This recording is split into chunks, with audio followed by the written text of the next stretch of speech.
uşaqlar gəldilər.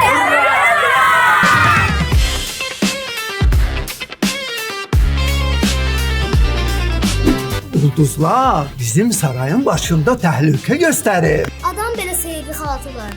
Gedərdi, xana gətirərdi keçmişdən. Uşaqlar, bunlar deyəsən yollarını itiriblər. Ben 50 ildir bu yolu gidip geliyorum. Kes!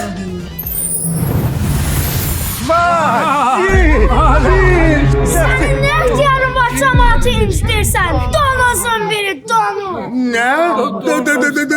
Donuz! Çitrakuda iş var. Ayravana Mənim öbürə xanı gətiriblər, xan buranın dağıdır.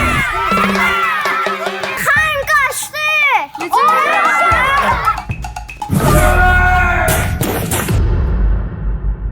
Əmir, bizim bir dənə qonağımız var, xan. Onlar orada qalsın. Xan, get üzünü yuyub, dişlər fırçala, gedək yemək yeyək. Xan yoxdur ki. Hə uşaqlar, siz nə istəyirsiniz? Əslində tutmuş sizə bu xatır. İstəyimiz görək də, işimizi görək də. Yenə nə plan tutursunuz?